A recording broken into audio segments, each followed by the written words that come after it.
ನೀನು ಯಾರೆಂದು ಎಲ್ಲರಿಗೂ ಗೊತ್ತಾಗುವುದು.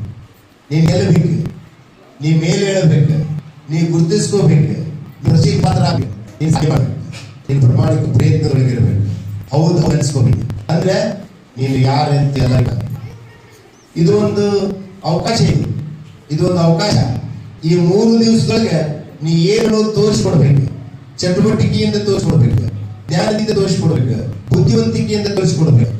ನಾಯಕತ್ವ ಗುಣಗಳಂತ ಅಂದ್ರೆ ನಿಲ್ಲಿರುವಂತಹ ಪ್ರತಿಭೆಯನ್ನ ಅವಕಾಶ ಸಮಯೋಚಿತವಾಗಿ ಅದನ್ನ ಪ್ರದರ್ಶನ ಮಾಡಿ ಅಂದಾಗ ಈ ಹುಡುಗಿ ಚೆನ್ನಾಗದಾಳ, ಈ ಹುಡುಗಿ ಚೆನ್ನಾಗದಾಳ, ಈ ಹುಡುಗಿ ಜವಾಬ್ದಾರಿ ಇದ್ದಿ, ಈ ಹುಡುಗಿಗೆ ಜವಾಬ್ದಾರಿ ಇದ್ದಿ, ಇದಕ್ಕೆ ಈ ಟೀಮ್ಗೆ ನಾಯಕರನ್ನು ಮಾಡ್ರಿ, ಈ ಟೀಮಿಗೆ ಇವನ್ನ ನಾಯಕನ ಮಾಡ್ರಿ, ಇವನ್ ತಂಡ ಅಂತೇಳಿ ಈ ಹೆಸರು ಇಡ್ರಿ, ಈಕಿ ತಂಡ ಅಂತೇಳಿ ಈ ಹೆಸರು ಇಡ್ರಿ, ಆಕಿಗೆ ಆ ಜವಾಬ್ದಾರಿ ಕೊಡ್ರಿ. ಮಾಡಾರಿ ಯಾರು ಹೆಚ್ಚು ಕಷ್ಟಪಟ್ಟು ಇಷ್ಟಪಟ್ಟು ತಮ್ಮ ಕೆಲಸದೊಳಗ ನಾವು ಸಾಧಿಸಬೇಕು ಅಂತ ಅವಕಾಶ ಇರ್ತೈತಿ. ಅದಕ್ಕೆ ಹೇಳ್ತಾನ, ನೀನು ಗೆದ್ದಾಗ ನೀನು ಯಾರೆಂದು ಎಲ್ಲರಿಗೂ ಗೊತ್ತಾಗ್ಬೋದು.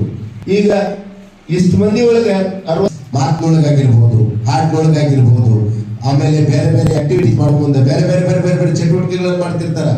ಅದನ್ನ ಬೇರೆ ಡ್ಯಾಮೇಜ್ ಮಾಡಲಿ, ಲೇಜಿಂಗ್ ಮಾಡಲಿ, ಮಾತ್ ಪಾಸ್ ಮಾಡಲಿ, ಯಾವುದೇ ಒಂದು ಪ್ರಾರ್ಥನೆ ಮಾಡಲಿ, ಎಲ್ಲದರೊಳಗೆ ನಿನ್ನ ಕಂಠ, ನಿನ್ನ ಹಾವ, ನಿನ್ನ ಭಾವ, ನಿನ್ನ ವಿನಯ ಎಲ್ಲವೂ ಕ್ರೋಢೀಕರಣ ಮಾಡಿದ್ದ ಕೇಂದ್ರ ಬಿಂದು ಯಾವುದಂದ್ರೆ ನಾಯಕತ್ವ.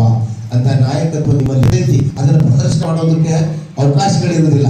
ಈಗ ನಮ್ಮ ಕುಮಾರಸ್ವಾಮಿ ಏನ್ ಮಾಡ್ಯಾರಲ್ಲ, ನಿಮಗೆ ನಾಯಕತ್ವದ ಗುಣಗಳಿಂದ ಹೊರಗೆ ತಂದು ನೀವ ನಾಯಕರು ಗುರುತಿಸಿಕೊಳ್ಳೋದಕ್ಕೆ ಇಂಥ ಸೇವಾದಂತ ಒಂದು ಮಹತ್ವಪೂರ್ಣ ಜವಾಬ್ದಾರಿ ನನ್ನ ಜೊತೆಗೆ ಯಾರು ನಿಜವಾದ ನಾಯಕರು, ಯಾರಲ್ಲಿ ನಾಯಕತ್ವದ ಗುಣ ಅದ, ಯಾರು ನಾಯಕರಾಗೋದಕ್ಕೆ ಯೋಗ್ಯರಿದ್ದಾರೆ ಅನ್ನೋದನ್ನ ಸೋಸಿದಾಗ ನಾವು ನಾಯಕರಾಗಿ ಹೊರಬಿಡ್ತೀವಿ.